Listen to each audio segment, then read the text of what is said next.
नमस्कार, मैं डॉक्टर जितेंद्र कुमार आपका जेके बायोलॉजी क्लास में स्वागत करता हूं। आप जेके बायोलॉजी क्लास को देख रहे हो, पसंद कर रहे हैं, हमारे लिए खुशी की बात है। और आज हम इस वीडियो में जेनेटिक्स के सवाल जो मेडिकल एंट्रेंस एग्जामिनेशन में पूछे गए हैं उसको हम लोग सॉल्व करेंगे और देखेंगे कि कैसे हम लोग उसको सॉल्व करते हैं, बिल्कुल सरल और आसान भाषा में। और देखेंगे किस तरीके के सवाल पूछे जाते हैं। यह काफी महत्वपूर्ण टॉपिक है, तो आइए हम लोग इसको समझते हैं। यह सवाल है जो सीबीएसई में 2004 में पूछा गया है। क्या पूछा गया है? The self fertilising try hybrid plants क्या बनाएंगे? आपको बताना है कि इससे कितने गैमिट बनेंगे और कितने जाइगोट बनेंगे, कितने गैमिट बनेंगे और कितने जाइगोट बनेंगे। तो आप बिल्कुल अच्छे तरीके से जानते हैं कि अगर मोनोहाइब्रिड मतलब कि कैपिटल टी और स्मॉल टी हो तो दो तरह के गैमिट बनते, बिल्कुल अच्छे तरीके से आप इसको जानते हैं। ठीक उसी तरीके से आप ये भी जानते हैं कि अगर मान लीजिए कि अगर डाई हाइब्रिड है टी टी और हमने दो डब्लू स्मॉल डब्लू लिया और इस तरीके से अगर इसकी बात करें तो कितने गैमिट बनेंगे? 4 गैमिट बनेंगे। और ठीक उसी तरीके से अगर ट्राई हाइब्रिड है और 3 डिफरेंट तरह के जीन्स हैं जो डिफरेंट क्रोमोजोम्स पर लोकेटेड हैं, तो कितने क्रोमोजोम्स गैमिट बनेंगे? अगर ऐसा लोकेटेड है तो 8 गैमिट बनेंगे। और इसके काफी सिंपल फार्मूला भी होता है, 2 टू द पावर n। और n क्या है? नंबर ऑफ, है ना, जो क्रोमोजोम्स पर हेट्रोजाइगस में जो मौजूद हैं उनके बारे में हम लोग इसको करते हैं। इस परिस्थिति में आपके एक हेट्रोजाइगस है, दो हेट्रोजाइगस है और ये 3 हेट्रोजाइगस है, तो 2 की पावर 3 तो 2 इंटू टी, तो इस तरीके से आपका 8 गैमिट बनेगा। जैसे ही अगर आपका 8 गैमिट बनेगा और सेल्फ फर्टिलाइजिंग है तो 8 गैमिट, और जितने गैमिट उतने फिर 8 गैमिट सेल्फ फर्टिलाइजिंग है, तो इसको अगर मल्टीप्लाई कर देंगे तो आपका आंसर हो जाएगा 64। तो गैमिट कितने बने? 8। और जाइगोट कितने बनेंगे? 64।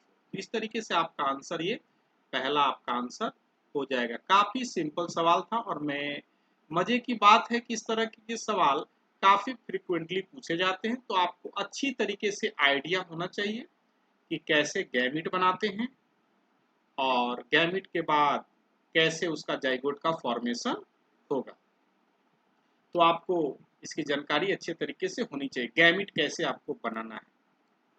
दूसरा जो सवाल है, और यह भी कहीं ना कहीं सेम कॉन्सेप्ट बेस्ड है, आपको गैमिट बनाना पड़ेगा और उसके बाद देखना पड़ेगा कैसे उसका जाइगोट बनता है और उसका क्या फिनोटाइप है। यहाँ पर बताया गया है कि एक प्लांट है जो कि रेड फ्रूट है, डोमिनेंट ओवर येलो फ्रूट। मतलब फ्रूट जो है रेड है, डोमिनेंट ओवर क्या है? आर है। फ्रूट का कलर की बात की है और tallness is dominant over shortness. Capital T है जो डोमिनेंट है, किससे डोमिनेंट है? आपका स्मॉल टी से क्या है? Dominant. Plant is capital R R T genotype is cross with the this plant. तो आपको बताना है, तो सबसे पहले आपको इसका गैमिट बनाना पड़ेगा कि क्या क्या पॉसिबल गैमिट बन सकते हैं। तो एक तो गैमिट बनेगा कैपिटल आर, उसके साथ या तो कैपिटल टी आ सकता है, और आपका एक दूसरा गैमिट बनेगा कैपिटल आर और स्मॉल टी। और दोनों गैमिट की बनने की प्रोबेबिलिटी क्या होगी? 50-50% होगी, और जिसको हम लोग बोल सकते हैं 1/2 प्रोबेबिलिटी हो सकता है, और इसका भी प्रोबेबिलिटी क्या होगा? हाफ प्रोबेबिलिटी होगा। तो एक पेरेंट्स का ये हुआ गैमिट बना। दूसरा जो है, आप देखेंगे कि दूसरा जो गैमिट क्या बन रहा है, तो आप पाएंगे कि दूसरा गैमिट क्या बन रहा है। देखिए यहाँ पर क्या बोल रहा है, cross with R R T T.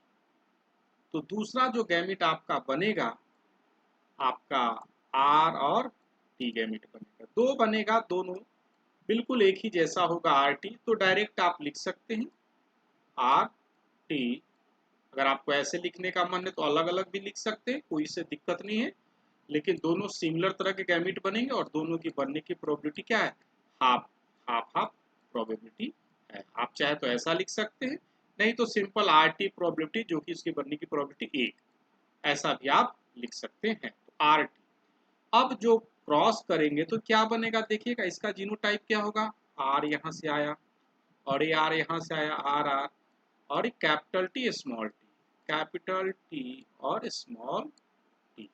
ठीक उसी तरीके से अगर इसकी बात करें तो कैपिटल आर और साथ में ऊपर स्मॉल आर, और क्या आएगा, स्मॉल टी और स्मॉल टी। इसका फिनोटाइप क्या होगा, इसका फिनोटाइप क्या होगा, रेड और टॉल, और इसका क्या होगा, रेड और शॉर्ट। तो 50% जो आपके पौधे होंगे रेड होंगे, जो फ्रूट देंगे क्योंकि डोमिनेंट है आर, और टॉल भी होंगे, और 50% ऐसे पौधे होंगे जो रेड तो देंगे लेकिन पौधे क्या होंगे, वो शॉर्ट होंगे। तो देखते हैं कि इसमें से क्या आंसर हो सकता है।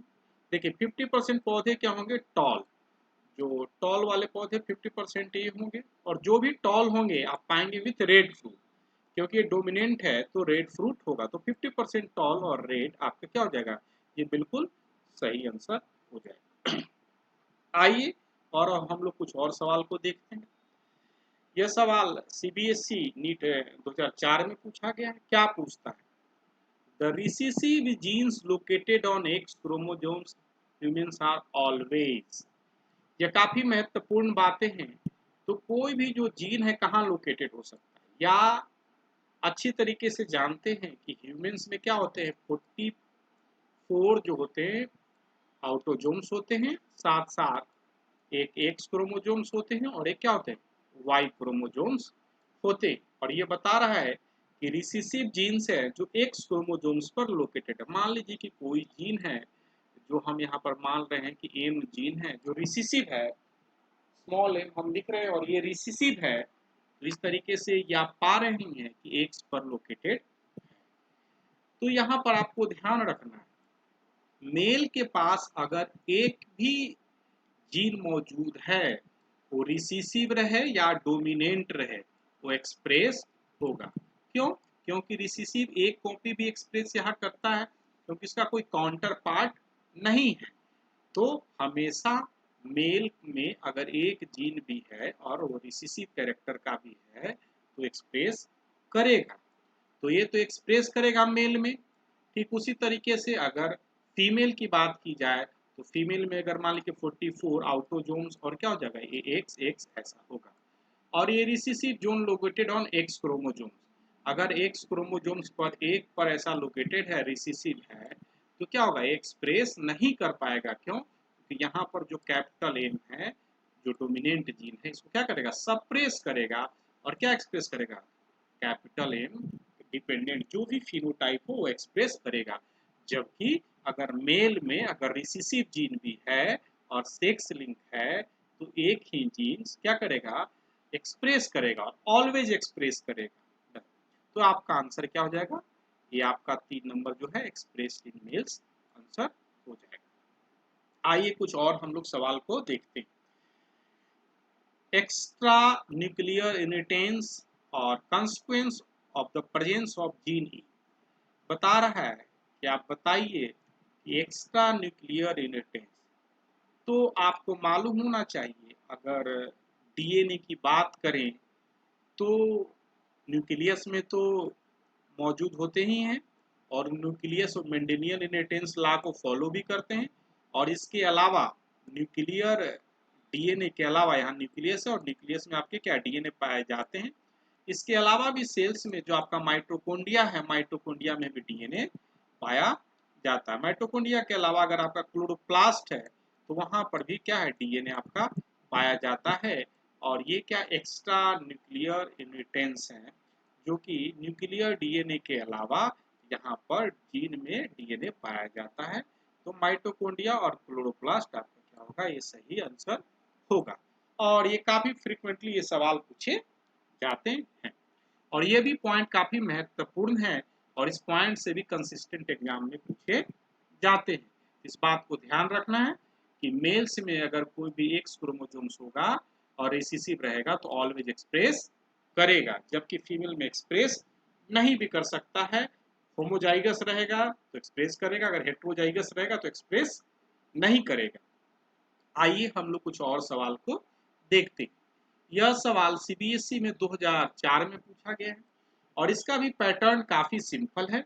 आपको गैमीट बनाना अगर अच्छे तरीके से आता है तो आप आसानी से उसको क्या कर सकते हैं, बना सकते हैं। बता रहा है कि एक मेल है जो हेट्रोजाइगस फॉर ऑटोजोम। हेट्रोजाइगस मतलब कि अगर एक कॉपी कैपिटल ए है तो दूसरा कॉपी है स्मॉल ए है, और बी के लिए भी कैपिटल बी और साथ में हेट्रोजाइगस है तो बी, ऐसा है। Also hemizygous for the haemophilic gene. Haemophilic gene की बात करें तो आपका क्या है, बिल्कुल इस तरीके से क्या है, एच, और जो कि एक्स क्रोमोजोम्स पर मौजूद है, और आपका क्या है, एक वाई क्रोमोजोम्स पर जो भी जीन मौजूद होगा।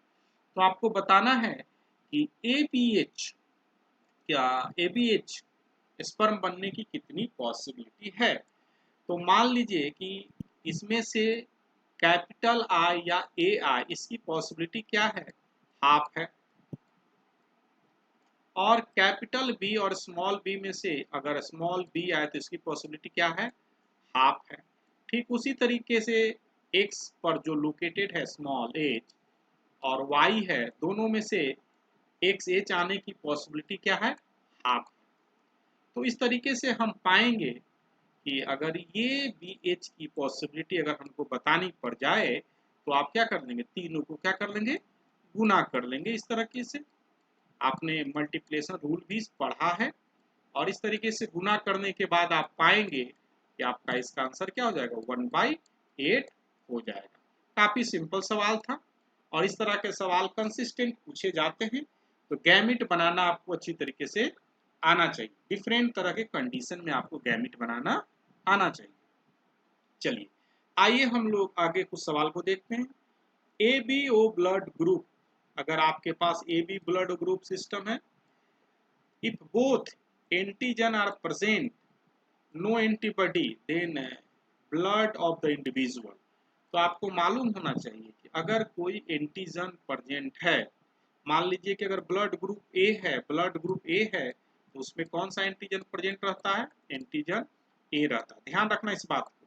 अगर बी ब्लड ग्रुप है तो क्या रहता है, उस पर एंटीजन क्या रहता है, बी प्रेजेंट रहता है। ठीक उसी तरीके से अगर A B blood group present है तो उसके आरबीसी, आरबीसी मेम्ब्रेन पर कौन से दोनों एंटीजन प्रेजेंट रहते हैं, ब्लड ग्रुप ए और आई बी ब्लड ग्रुप पर आरबीसी पर मौजूद होते हैं। अगर आपका ब्लड ग्रुप ओ है उस परिस्थिति में क्या होता है, no antigen. Blood group A में क्या हम लोग लिखते हैं, नो एंटीजन। ये बात ध्यान रखना है कि नो एंटीजन। साथ साथ ब्लड ग्रुप में ए है तो उसमें क्या हम लोग लिखते हैं, एंटी बी, एंटी बी। तो इसमें क्या रहता है, एंटी बी मौजूद होते हैं, और इसमें क्या रहता है, एंटी ए मौजूद होते हैं। और इसमें आप पाएंगे कि दोनों में से कोई भी एंटीबॉडी मौजूद नहीं होते, और जबकि इसमें ओ ब्लड ग्रुप पे आपका एंटी ए और एंटी बी मौजूद होते हैं। उसको हम लोग स्मॉल से लिखते हैं, एंटीबॉडीज को हम लोग स्मॉल से डिनोट करते हैं। ध्यान रखिएगा, बात बहुत छोटी है लेकिन इस तरह के सवाल आपको आते हैं। तो स्मॉल बी हम लोग क्या छोटे से इसमें लिखते हैं, छोटे से हम लोग स्मॉल बी को लिखते हैं। तो अगर यहाँ पूछ क्या रहा है कि बोथ एंटीजन आर प्रेजेंट, तो बोथ एंटीजन क्या है, ये बी में बोथ एंटीजन और नो एंटीबॉडी, एंटीबॉडी नहीं, तो ब्लड ग्रुप आपका कौन हो गया, ए बी ब्लड ग्रुप आपका। इस तरीके से इसका आंसर जो आपका हो गया ए बी हो गया। आइए कुछ और सवाल को हम लोग देखते हैं। यह सवाल एम्स 2004 में पूछा गया था। तो और इसका भी बेसिक आधार वही है कि कैसे गैमिट हम लोग बनाते हैं, और कंसिस्टेंट इस तरीके के सवाल पूछे जाते हैं। How many different types of gamete produce resulting from the following cross. अगर इस क्रॉस को हम लोग करें तो कितने तरह के डिफरेंट गैमिट बन सकते हैं। तो मान लीजिए कि इसमें क्या हो गया, कैपिटल ए बी और सी, और आप पाएंगे कि इसको क्रॉस कर रहे हैं किससे, ए बी सी से। तो आपका जो इस तरह की से F1 बना, F1 आपका क्या स्थिति, कैपिटल ए और कैपिटल डी बी और कैपिटल सी सी। 3 हेट्रोजाइगस है और इसलिए गैमिट कितना बनेगा 2^8। काफी आसानी से आप इसको बना सकते हैं और 2 गुने 2 गुने 2 करेंगे तो 8 टाइप्स ऑफ गैमिट इसमें बनेंगे। बिल्कुल ये सवाल मिलता जुलता इसी तरीके से है। आप पाएंगे कि आपको गैमिट बनाने का आइडिया अच्छे तरीके से मालूम है तो आप आसानी से इस सवाल को बना सकते हैं। तो अब आइए और कुछ सवाल को देखते हैं। तो ये सवाल को देखिए, a person with blood group A has, अगर ब्लड ग्रुप ए है तो मैंने पहले ही बताया कि अगर ब्लड ग्रुप ए है तो क्या होगा आपका एंटीजन ए, नहीं एंटीजन ए और एंटीबॉडी बी। यहाँ पर आप देख सकते हैं मैंने अभी डिस्कस किया था कि एंटीजन ए और एंटी बी, स्मॉल वाला बड़ा नहीं। यहाँ देखिए तो यहाँ एंटीजन ए आपका सही होगा और एंटी बी क्या होगा सही आंसर होगा। ब्लड ग्रुप ए है तो उस पर B anti B antigen B मौजूद नहीं होता। ये कहानी किसके लिए होगी, अगर ब्लड ग्रुप बी रहता, अगर ब्लड ग्रुप क्या रहता बी रहता तो एंटीजन बी होता और एंटी ए एंटीबॉडी मौजूद होता, तब ये सही होता। ए किसी परिस्थिति में सही नहीं हो सकता। तो इस तरीके से हमने देखा कि इसका आंसर आपका क्या होगा ये होगा। आइए कुछ और सवाल को हम लोग देखते हैं। ये सवाल काफी सिंपल और कंसिस्टेंट इस तरह का सवाल पूछे जाते हैं। ओडिशा 2004 में पूछा गया था। क्या बोलता है, percentage of recombination between A B is 9%, A and C 17%, B and C is 26%, then arrangement of gene. तो आपको बताना है अरेंजमेंट ऑफ जीन क्या होगा। तो इसके लिए आपको जानना होगा कि 1% रिकॉम्बिनेशन बराबर 1 सेंटीमॉर्गन जो है डिस्टेंस होता है। इसको कैसे बनाएंगे, इसको सबसे पहले हमको देखना पड़ेगा किस में सबसे ज्यादा रिकॉम्बिनेशन है, बी और सी में। बी और सी में कितना रिकॉम्बिनेशन है 26%। तो इसका मतलब है कि बी और सी काफी दूर होंगे और इन दोनों के बीच की अगर दूरी की बात करें तो 26 सेंटीमॉर्गन हम लोग ऐसा लिख सकते हैं। अब हम जो दूसरी स्थिति को देखते हैं ए और बी, तो ए और तो हम यहाँ पर ऐसा लिख देते हैं ए और बी, इसकी दूरी हम क्या लिखेंगे 9 सेंटीमॉर्गन। क्यों, क्योंकि 9% रिकॉम्बिनेशन ए और के बीच की कंडीशन को सेटिस्फाई कर रहा है और ए और सी 17% और ए और सी का बीच हम लोग क्या लिखते हैं 17 सेंटीमॉर्गन। तो आप पाएंगे कि इसके बीच का कंडीशन सेटिस्फाई कर रहा है ए और सी का। अब दोनों परिस्थिति में अगर इसको चाहे तो जोड़ दे 17 9 26 सेंटीमॉर्गन। तो आपका अगर जीन की ऑर्डर की बात करें तो बी ए और सी, तो ये आपका क्या हो जाएगा जीन का ऑर्डर हो जाएगा, जो कि काफी सिंपल है। इस तरीके से आपका ये आंसर क्या हो जाएगा बी ए सी। आइए एक और सवाल को हम लोग देखते हैं यहाँ पर, जो सीबीएसई 2005 में पूछा गया है। काफी अच्छा सवाल है और इस तरह के सवाल अक्सर पूछे जाते हैं। अगर आपका कॉन्सेप्ट क्लीन रहेगा तभी आप इस तरह के सवाल को बना पाइएगा। आइए हम लोग समझते हैं। A womens with normal vision, womens का है नॉर्मल विजन है, अच्छी बात है।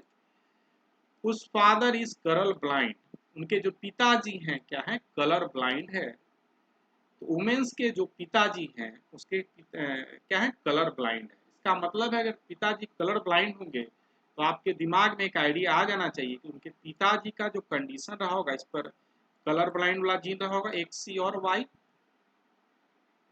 पिताजी की बात करके तो मदर के साथ क्या स्थिति हो सकती है, मदर के साथ पहली स्थिति हो सकती है कि ए तो एक्स सी आएगा ही आएगा।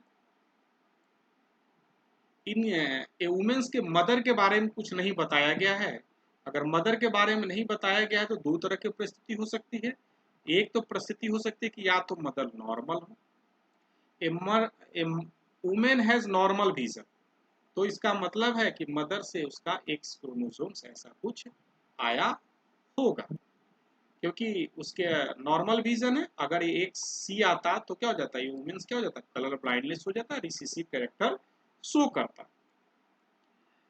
मैरिज एक कलर ब्लाइंड मैन, तो अगर एक इसको अगर आप किससे मैरिज कर देते हैं कलर ब्लाइंड मेल से तो उसके एक सी पर क्या हो जाएगा बिल्कुल इस तरह की परिस्थिति हो जाएगी और उसको जीनोटाइप लिखेंगे तो ऐसा हम लोग लिख सकते हैं। तो ये हमारा जो जीनोटाइप हुआ मेल के लिए और ये हमारा वुमेन के लिए क्या हो गया जीनोटाइप हुआ। तो आपको बताना है कि suppose 4 child of couple is boy, चौथा जो हुआ क्या हुआ, बॉय हुआ। तो बॉय के बारे में आपको बताना है कि बॉय के बारे में क्या होगा। तो बॉय के साथ क्या है कि देखिए, जब भी अगर इसका कोई सन बनेगा, तो सन अगर बनने की बात करें तो इस तरीके में कभी भी सन अगर बनेगा तो आप पाएंगे कि सन बनने के लिए वाई क्रोमोसोम्स हमेशा कहाँ से आएगा, अपने मेल से आएगा, पापा से आएगा। और एक्स क्रोमोसोम्स की दो तरह की परिस्थितियां पनप सकती है। या तो अगर मान लीजिए ये एक्स आ गया, इसका मतलब है कि सन नॉर्मल हो जाएगा। अगर ये एक सी आ गया, अगर सपोज मदर का एक सी आ गया, तो इस परिस्थिति में क्या हो जाएगा, कलर ब्लाइंडनेस सन हो जाएगा। तो दो तरह की बात है, 50% चांसेस है क्या कि अगर ऐसा हुआ तो कलर ब्लाइंडनेस नहीं होगा, और ऐसा होगा तो क्या होगा, कलर ब्लाइंडनेस होगा। तो मे बी इसका आंसर जो मे बी कलर ब्लाइंड और मे बी नॉर्मल विजन। और कितना इसके लिए चांसेस रहेगा, 50% चांसेस है कि कलर ब्लाइंड हो, या 50% चांसेस क्या है, नॉर्मल हो। मस्ट बी कलर ब्लाइंडनेस नहीं हो सकता है, क्योंकि अगर हो सकता है कि क्योंकि मदर वुमेन जो है कैरियर की तरह काम कर रही है, अगर एक क्रोमोसोम्स गया होगा तो एक्स वाई में क्या हो, कलर ब्लाइंडनेस नहीं होगा, नॉर्मल विजन होगा। मस्ट भी नॉर्मल विजन भी नहीं हो सकता है। कारण क्या कि अगर ये एक सी कलर ब्लाइंडनेस का जीन अगर चला गया होगा ऑफ स्प्रिंग में, तो बिल्कुल क्या होगा, एक कलर ब्लाइंडनेस होगा, नॉर्मल विजन हमेशा नहीं हो सकता। Will be partially colour blind, partially colour blindness का कोई कॉन्सेप्ट नहीं है, बिल्कुल या तो कलर ब्लाइंडनेस होगा या नहीं होगा। तो इस तरीके से इसका आंसर आपका क्या हो जाएगा, फर्स्ट होगा। तो अगर आप इस वीडियो को लाइक करते हैं तो आप केके बायोलॉजी क्लास चैनल को सब्सक्राइब करें, ताकि कोई भी नया वीडियो की सूचना आपको तुरंत प्राप्त हो और इसका लाभ आप उठा सकें। अपना कमेंट अपने कमेंट बॉक्स में जरूर लिखें, यह हमें नए वीडियो बनाने के लिए इनकरेज करता है। और thank you for watching the